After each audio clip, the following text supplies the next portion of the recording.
29 जनवरी से ये रब दसने का आगाज होता है।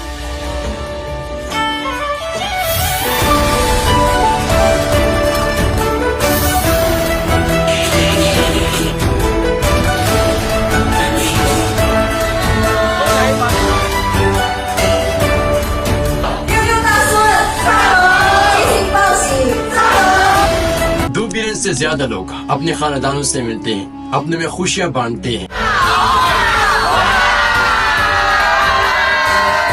और ये पूरी दुनिया का मोस्ट वाइडली सेलिब्रेटेड फेस्टिवल होता है। यानी दुनिया में ज्यादा लोग इस त्योहार को मनाते हैं। चाइनीज एस्ट्रोलॉजी के मुताबिक इस साल जो बच्चे पैदा होते हैं वो स्ट्रेटेजिक सोचने वाले होंगे, तब्दीली वाले होंगे, वाइस अक्लमंद होंगे।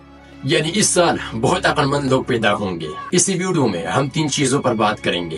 पहला ये कि इसे ईयर ऑफ द स्नेक क्यों कहा जाता है, यानी सांप वाली साल क्यों कहता है। दूसरा ये कि इस लूनर ईयर का बैकग्राउंड क्या है, क्या हिस्ट्री है। और तीसरा ये कि इस दुनिया में ये किस तरह सेलिब्रेट किया जाता है। इसी शॉर्ट वीडियो में हम बात करेंगे।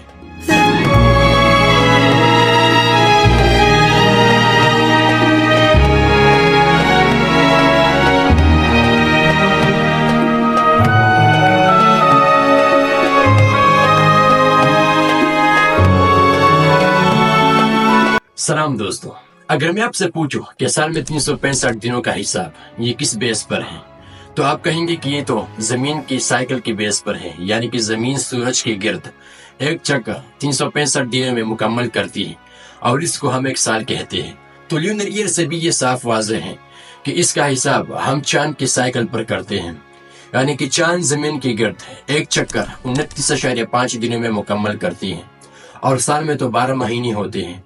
तो अगर हम 12 को 29.5 में मल्टीप्लाई करें तो हमें 354 देता है। यानी कि हमारा जो सोलर ईयर होता है इसमें 365 दिन होते हैं, जबकि ल्यूनर ईयर में 354 दिन होते हैं। यानी कि इन दोनों में गैप 11 दिनों का है। यानी कि सोलर ईयर ये लॉन्गर होता है और जो ल्यूनर ईयर होता है ये 11 दिन शॉर्टर होता है। तो पहले चलते हैं इसके बैकग्राउंड को, यानी कि इसका आगाज किस तरह हुआ, इसका हिस्ट्री क्या है। तो याद रहे कि इस ल्यूनर ईयर का आगाज आज से 4000 साल पुराने हैं। यानी शेंगी खिलाफत से भी इसका तारीख पुरानी है। यानी उस जमाने में लोग ज़राअत, फसल, सीजन और नेचुरल साइकिल को मालूम कराने के लिए चांद का इस्तेमाल करते। यानी चांद से वो लोग हिसाब कराते। जिस तरह पहले जब घड़ी नहीं थी तो लोग सितारों से वक्त मालूम कराते और 4000 साल पहले ये तारीख है। तो उस जमाने में सूरज, चांद और सितारे ही लोगों को नजर आते। तो लोग चांद की मदद से वक्त का तयन करते, साल का तयन करते। इसी वजह से इस ल्यूनर ईयर का जो तारीख है, ये जो हमारा सोलर ईयर है, ग्रेगोरियन साइकिल भी कहते हैं उसे, इससे भी ये तारीख बहुत पुरानी है।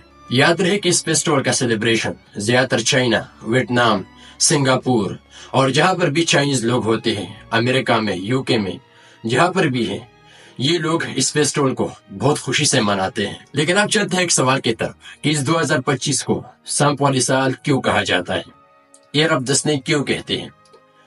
तो आप लोग को ये मालूम होगा कि चाइनीज लोगों ने 12 सालों को मुख्तलिफ हिस्सों में तकसीम किया है और हर एक हिस्से को, हर एक साल को एक जानवर का साइन दिया है जिसे ज़ोडिक साइन कहते हैं। उन जानवरों में घोड़ा, बंदर, गोट, टाइगर, सांप ये सब शामिल हैं। और हर एक साइन के पीछे एक खूबी होती है। यानी उन लोगों का अपना एक अकीदा होता है, अपना एक मिथोलॉजी है। जिस तरह साल 2010 ये टाइगर वाला साल था। यानी उन लोगों का ये सोच था कि इस साल जो बच्चे, जो लोग पैदा होंगे वो कॉन्फिडेंट होंगे, बहादुर होंगे।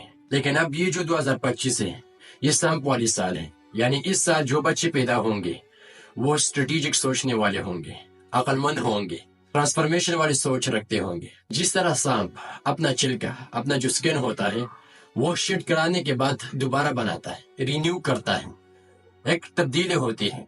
इस तरह चाइनीज लोगों का ये अकीदा है कि इस साल जो बच्चे पैदा होंगे वो ट्रांसफॉर्मेशन वाली सोच रखते होंगे।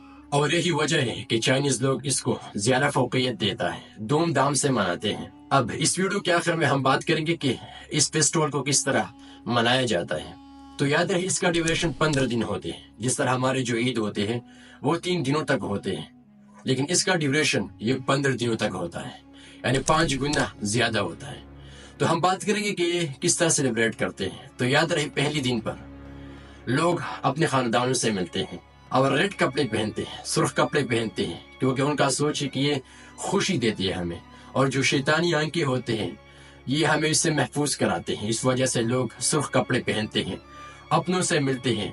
2 بلین سے زیادہ لوگ اکٹھے ہوتے ہیں. یہ دنیا میں زیادہ سے زیادہ سیلیبریٹ ہونے والی فیسٹیول ہوتا ہے. لیکن اس فیسٹیول کا جو امپورٹنٹ سمے ہوتا ہے وہ ہے رات کا، یعنی ڈنر کے وقت پورا خاندان اکٹھے ہو کر ایک ہی ٹیبل سے کھانا کھاتے ہیں، مختلف قسم کے خوراک استعمال کرتے ہیں.